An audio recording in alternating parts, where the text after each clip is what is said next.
section.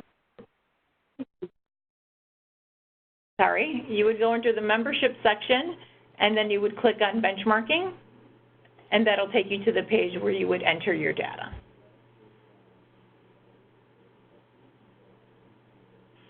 There is a feedback section within the benchmarking study. I didn't highlight it, but you'll see it once you go to that page.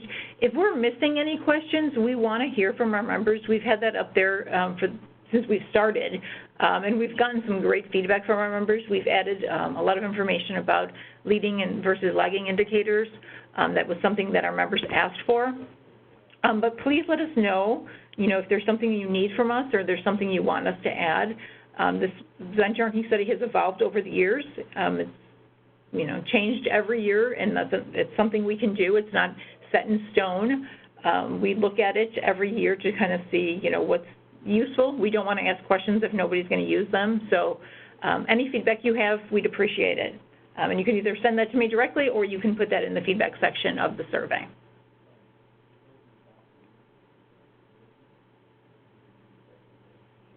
Okay. If there's no other questions, I'm going to turn it back over to Christy. Thanks, all.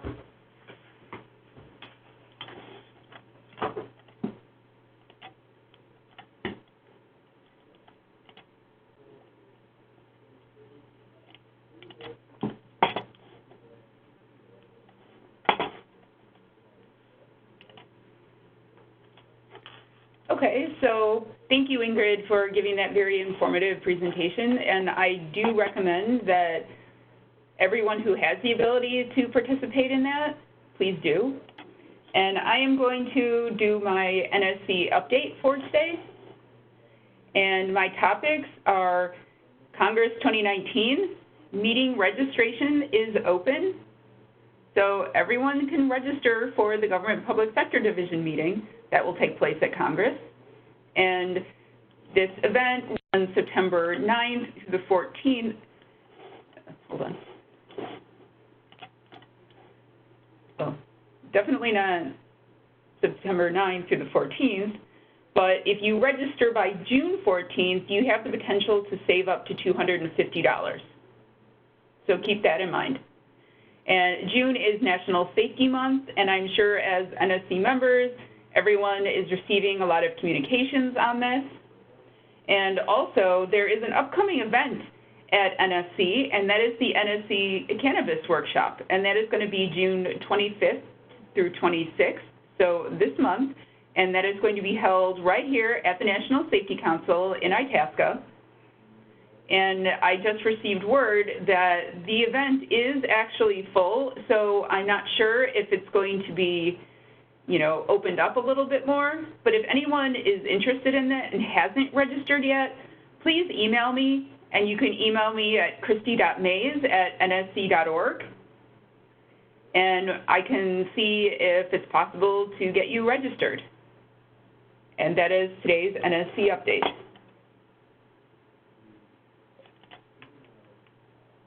Okay. Thanks very much. Yeah, we were. It's really interesting to hear that the cannabis symposium is full. Interesting topic that probably a lot of folks wouldn't sit down and talk about, but it really needs to be talked about as things change kind of around the country. So it'll be interesting to hear what comes out of that get-together. So a few division leadership updates. Again, so folks are aware, and I think everybody's aware by now, that we'll be doing a baton pass, if you will, at Congress. And between now and then, I've got some information that wanted to share. We had a really interesting get-together in Chicago recently. The delegates actually got together, and I was able to participate in that. And one of the conversations that we had is about the role that the delegates play, the role that the individuals expect, and then that the council expects as well. And we had some really good information, some really good conversation about that. And one of the topics that came up was the ongoing discussion about orientation.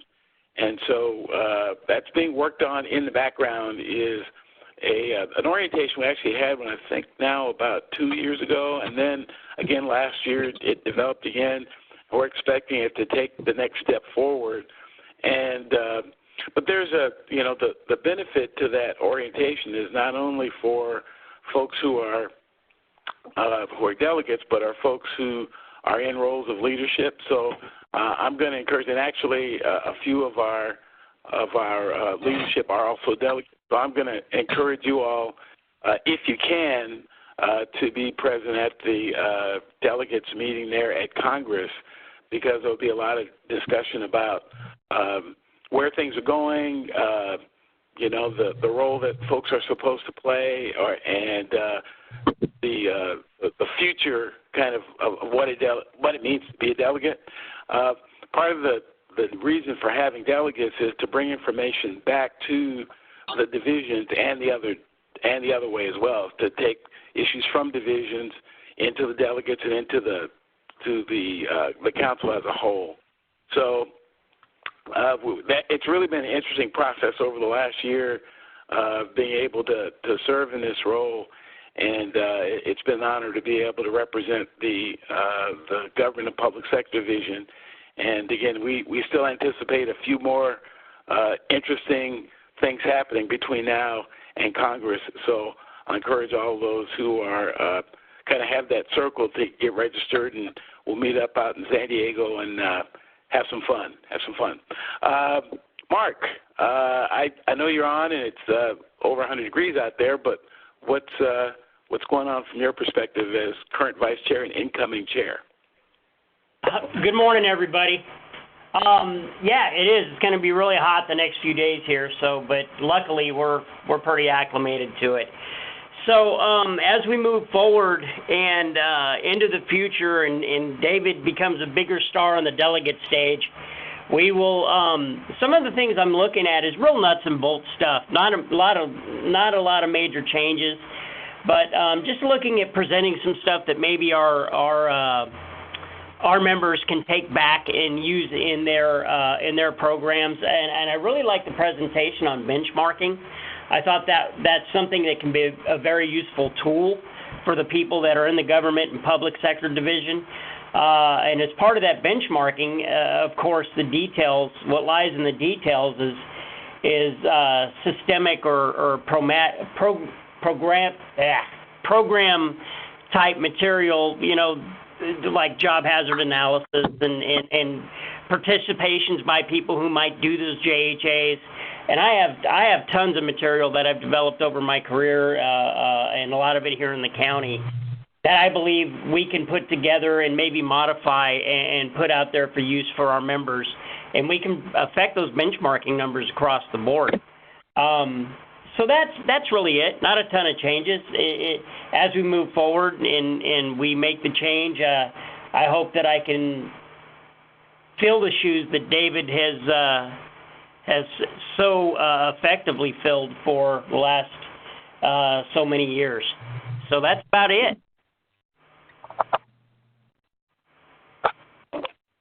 Right on. Thank you very much. You're welcome, David. Yeah, Maria Mitchell. Yes, hi. Good morning, everyone. I'm really looking forward to taking over the position of assistant, is it vice chair? I forget what it's called.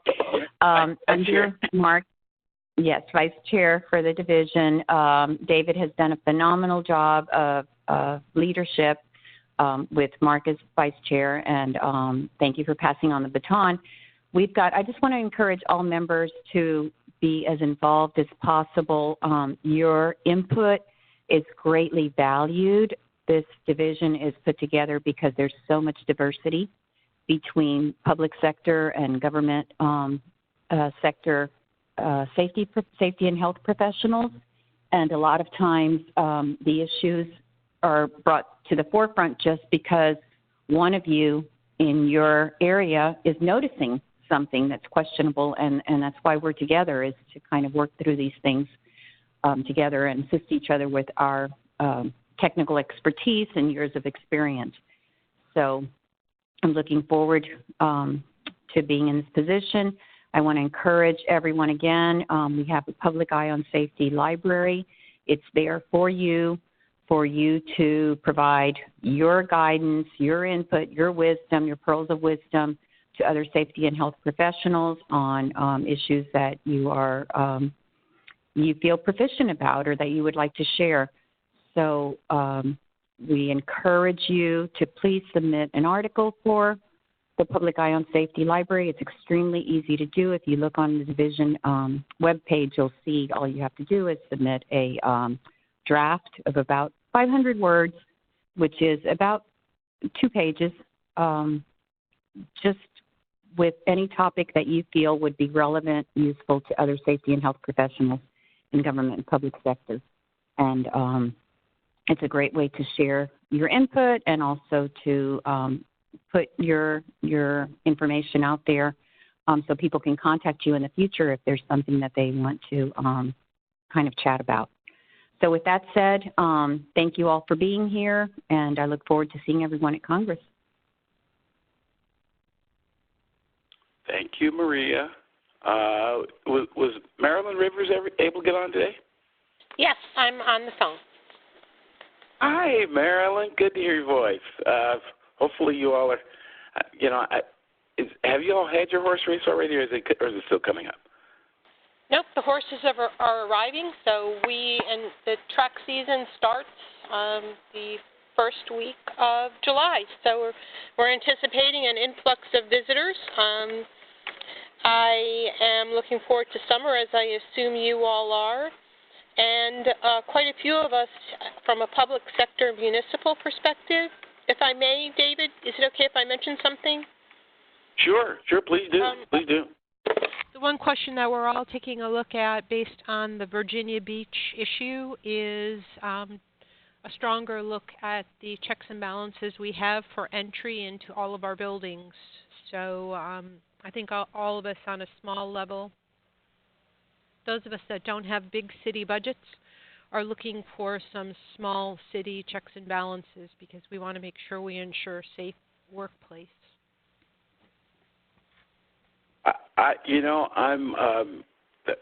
Thanks for bringing that up because I was actually sitting here thinking about that very same thing and wanted to offer. We had this is a bit off topic but connected because we just started talking about it. But anyway, we had a bit of a workshop at the mid-year meeting around the workplace violence prevention and such. That's in working with the Women's Caucus, and there was some really, really spirited conversation. We haven't exactly figured out what the next step is, but this situation in Virginia Beach, I think, for all of us who are either directly involved in the public sector or who remain concerned about the public sector, I think this brought it up for a lot of us, and I'm certainly I'll offer to anyone who's on the call if you need certainly information about the topic. I'm happy to share. I'm involved with a group called the Workplace Bullying Institute that has a lot of good information about just workplace violence in general. Addressing an issue in Virginia Beach is like most other safety issues. We're going to get the most value by working on the prevention side, And again, Marilyn, like you were just mentioning, rather than waiting to respond after something happens, is what do we do beforehand on the safety and security side to make sure that these local facilities are safe for the workers. I actually just posted an article on our Facebook page and would encourage those of you who do Facebook to go out and check it out. The article is from Governing Magazine, and it asked the question whether or not our public workplaces are as safe as they should be. And my answer is no, they're not. They're not what they should be. Well, I think we're trying, but to the point is I think we're trying, and many of us have. We have security systems in place. We have an officer in place. But then the issue is, as you indicated, from a proactive measure, we're just stepping back and re-examining everything that we have And I think NSC has some great resources, and so do many of our states. But the problem is going to be finding funding, and funding is really not out there and available. So it's an interesting issue that you don't want to make it so prohibitive that it's scary, but then again you don't want to make it so public that it invites an opportunity. So for those of us that are in the throes of it, we appreciate all of the support that NSC is giving. Yes, absolutely. Well, thank you. Thanks very much. Any other thoughts amongst the four of us that we want to toss out while we're here on the call?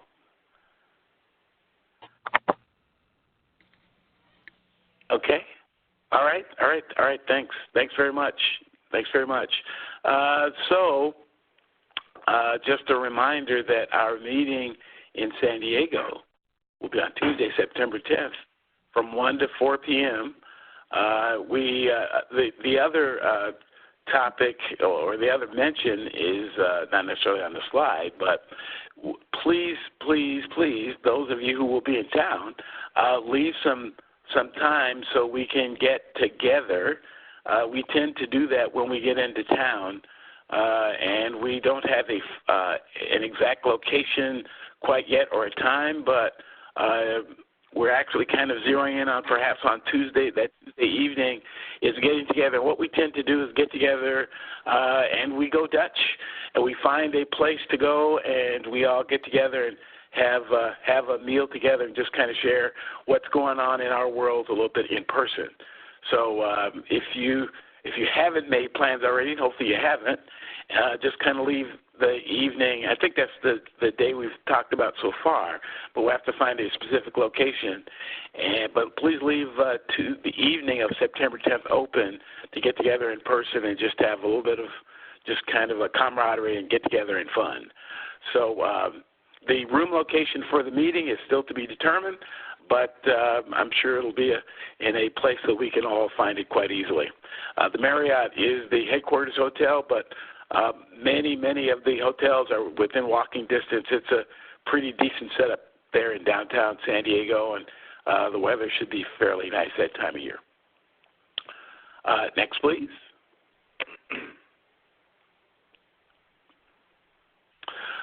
So for the back to the meeting specifically, what we've planned so far, and again, we wanted to have a bit of this conversation right now because the agenda is not cast in concrete, so to speak, is that we've been discussing, and this is actually a topic that was brought up by one of our members some months ago, to have a session to talk about building a safety program from scratch. And building a safety program from scratch, it doesn't necessarily suggest that there's nothing going on, but it gets back to Marilyn's comment and the reality that many of us have is that often public sector organizations don't have the same levels of resources that private sector ones will have to set up a safety program. So it requires us to kind of do things a little bit differently, but with the attempt to get to the same place. And so at least our thought is to invite, folks to come with the intention of folks walking away with ideas and perhaps even resources that they can take back to their jurisdictions, whatever their size may be, to build a program, particularly in a situation where a local jurisdiction hasn't been necessarily required to do it, which is the case for a lot of us, particularly in the Southeast, who don't have state plans. That we end up doing this work because it's a good idea, but not necessarily because we have the resources to do it in the way that other folks do. I'm checking to make sure. It looks like we're getting a question. Okay. All right. It sounds like there's someone on who has a question. Christy, you sent me that there's someone has a question, but I'm not sure what the question is. Okay. Joyce Peterson says that the buildings in their municipality have implemented security measures. However, the public works yard is basically open and vulnerable. Any suggestions? And Mark, that probably goes to you.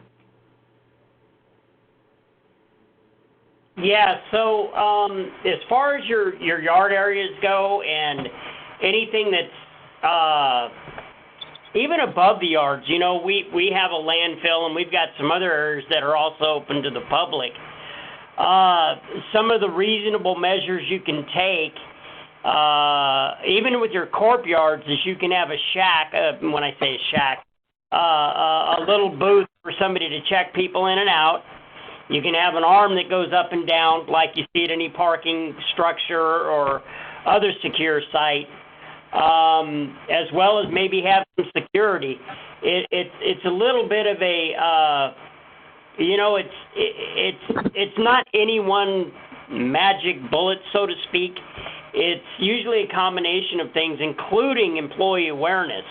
That's something that you really have to train into them.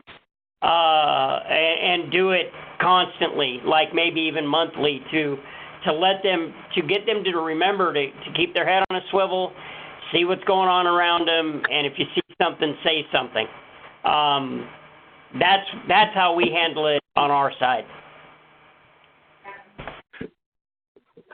I'll actually add 2 cents about that. Working at a water utility, which is considered to be critical infrastructure, our facilities actually are secure. They're not sometimes as secure as we'd like them to be, but they, you know, I think part of the challenge is getting local governments to recognize the importance of securing things that are open, because if they're not secure, then not only are you creating a safety hazard for the employees who work there, the possibility of people kind of just wandering in and doing whatever, you also aren't securing the resources that the local government has purchased.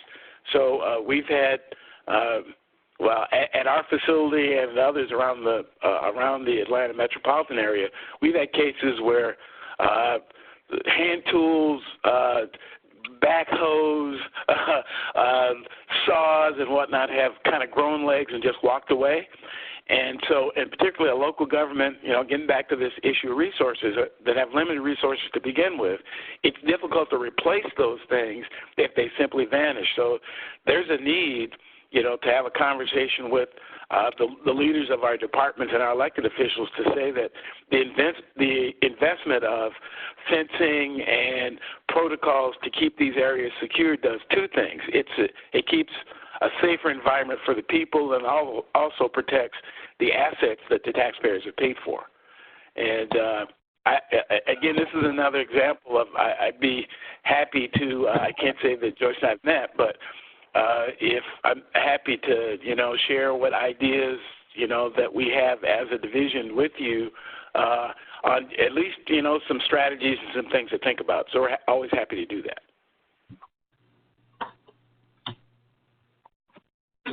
David, Okay. I would just like to add to that. This is Maria Mitchell. I would just like to add to that I encourage all municipalities and stuff to pay attention to what's going on in the media, because you know, with these issues like with the Virginia and stuff, it seems like this is not just with workplace violence. It's across the board, as we all know, that there seems to be a lot more anxiety, even in children, young children, ages, something that used to not be seen, of anxiety and depression and young children under the age of 10 and definitely in adolescence. So it's a factor of, it's not going to get better necessarily. We can only control it, but it's a reality of something that has flooded our society, and we need to learn how to, across the board, to be more proactive, not reactive. All the indications are that this isn't something that's going to go away anytime soon because of the changes between social media and just the availability of information that's out there, of communication and the websites and stuff that kind of encourage sometimes this kind of behavior in society. Yeah, absolutely. Yeah, so those who are on the call, and we'll try to encourage the entire division to the extent we can get as many ideas in the room at the same time. This conversation we're planning to have at the meeting is not intended to be a lecture, but more of a conversation and opportunity for folks to contribute ideas, because again, we're all going to come at this from a slightly different perspective, and the more ideas people bring to the table, the more folks can walk away with to go back to their, respective organizations. So we'll continue to have conversation about exactly what that looks like, but again, let's come with our thinking caps on and our ideas kind of flowing, because again, even in some cases, the idea that may or may not even work for me and my organization may work for someone else, based on the environment that they're in and the resources they have at their disposal. And as I said, it's an opportunity for us to share with each other and to have something tangible that we can actually take back when we go back to our various organizations. We'll also be having some conversation about initiatives going forward. Again, the official baton pass will occur towards the end of the meeting. So we want to try to get some discussion about where we want to go in the next couple of years as a division. I'd anticipate that we'll have some involvement or participation from the new leadership of the council as well. I would be surprised not to have that discussion. We had a pretty neat discussion at the meeting in Chicago, and I think there will be other conversations coming up in the very near future. Are there other ideas about the division meeting that we haven't covered in broad strokes in the last few minutes that we need to include?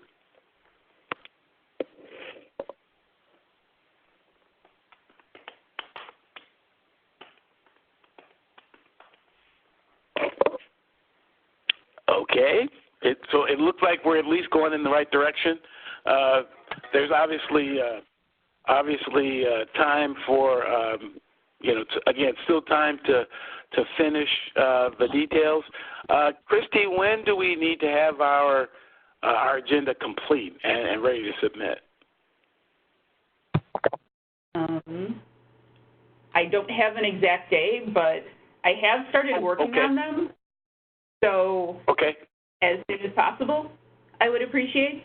Because Congress is a lot earlier this year than it was last year, so everyone needs to keep that in mind. Sure. And I have one more comment. This is Maria Mitchell.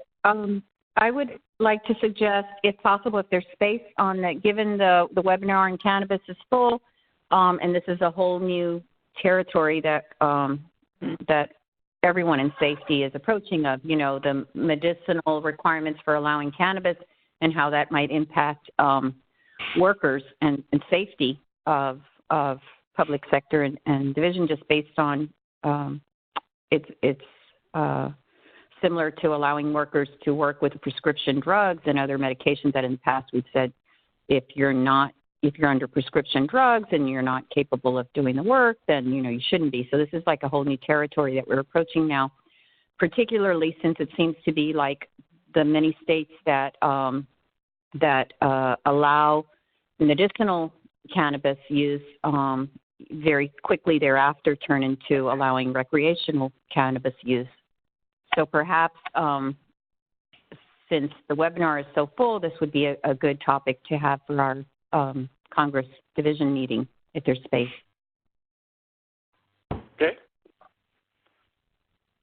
Okay.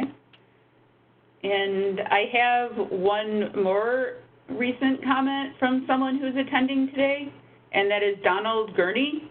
And he says, after 36 years in this business, I suggest when starting a safety program to look at your needs, honestly, and then worry about what the cost is. The cost should not drive the safety program. I agree wholeheartedly. Absolutely. Yeah. And as I say often, money is only an issue in the absence of value.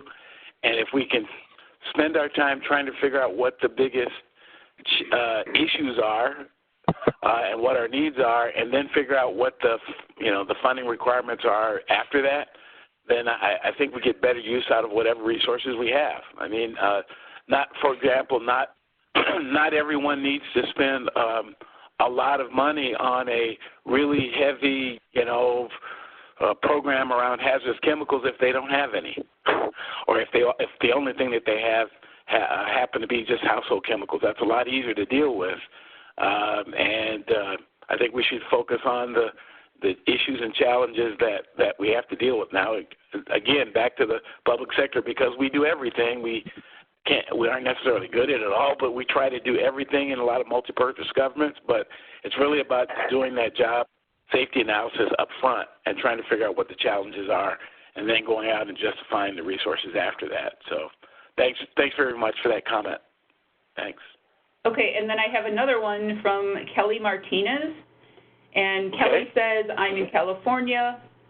We have utilized our police to complete the ALICE training, which is a method of active shooter. Cost is very low and effective. They also review the sites for potential threats.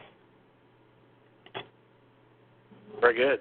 Thank you. Thank you very much. I believe that is just a tip and a situation that is working for their specific municipality. Sure.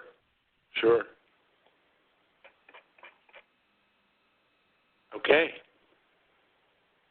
So it looks like that session in San Diego could be very beneficial. It really could be. Again, an opportunity for folks to walk away with some things that they can actually use back in their local jurisdiction. Okay. All righty then. Next slide, please. So, just again, has the election, if you will, has that process been completed? I assume that it has. Yes, that has been completed, and the ballot is closed. Okay. So, as you will see on the screen, Mark Hoare is going to be the division chair, Maria Mitchell is the vice chair, and Rana DeBoer from out in South Dakota is going to be coming aboard as the secretary, and all will be assuming those roles at the meeting in San Diego in September. So, and we're looking forward to great things over the next couple of years under their leadership. Okay. Next, please. All right.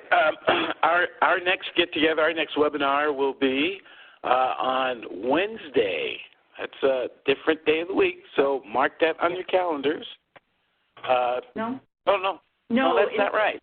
It's going to be on a Monday, but it is going to be on a Monday. Say again? No, it is going to be on a Monday. It is going to be on a Monday. Yes, I got to Monday, that July 8th. So Monday, July 8th, and the title of the presentation will be Evidence-Based Guidelines for Fatigue Risk Management in Emergency Medical Services. So it's an opportunity for those of you in general purpose governments or folks who have others around you who do EMS and fire rescue and other kinds of things of this nature to get some information about fatigue and frankly, I think you'll find other services that are operating 24 hours a day will likely benefit from this discussion. So again, same time, same information. We've switched recently to the need to have folks register beforehand so they can get can get all of the relevant details. So the registration will likely open up a couple weeks before. So okay, so we have a question about how we download this presentation today. And Christy, if I'm not mistaken, once the webinar is completed, it goes up on our website for folks to be able to download. Is that accurate? Yes. Okay. So once we're completed today, you can go to the website and go to the division page, and there should be a link there that will allow you to download the information or the presentation that's been made today. So good. It looks like that Rana's out there. Is Rana able to talk, or she would have had to register as? Nope. Can you hear me? Oh, are you there? Yeah. Wonderful. So I'm glad you're able to get on today, and congratulations coming on as our secretary. Anything you want to add to what we've chatted about today? I would just extend to the group that I'm so honored and really excited to serve in this role, and very excited for the meeting this fall. I think the ideas that came forward are great, and I can't wait to just pull all the good ideas out of people. Yep.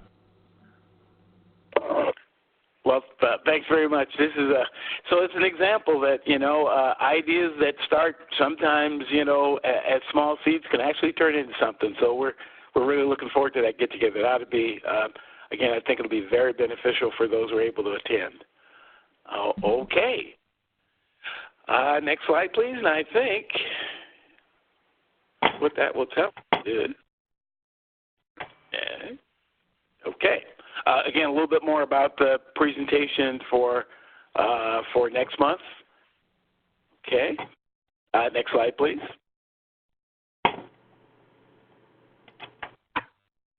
And that brings us to a close. We want to make sure that we are respective of folks' time. It's certainly good to know that folks have been on and engaged today, and we're looking forward to getting back on again in July and continuing the conversation. If you have other ideas, thoughts, questions, and such, please get a hold of Christy or I, and we're happy to respond as best we can. Thank you very much for everyone being on the call this month, and because it's coming up pretty quickly, for the dads who are on, happy Father's Day, and we'll look forward to chatting with everybody again next month. Thank you. Take care. Bye now. All right, bye-bye. Be safe. Okay, thank you, everyone. Bye, everybody.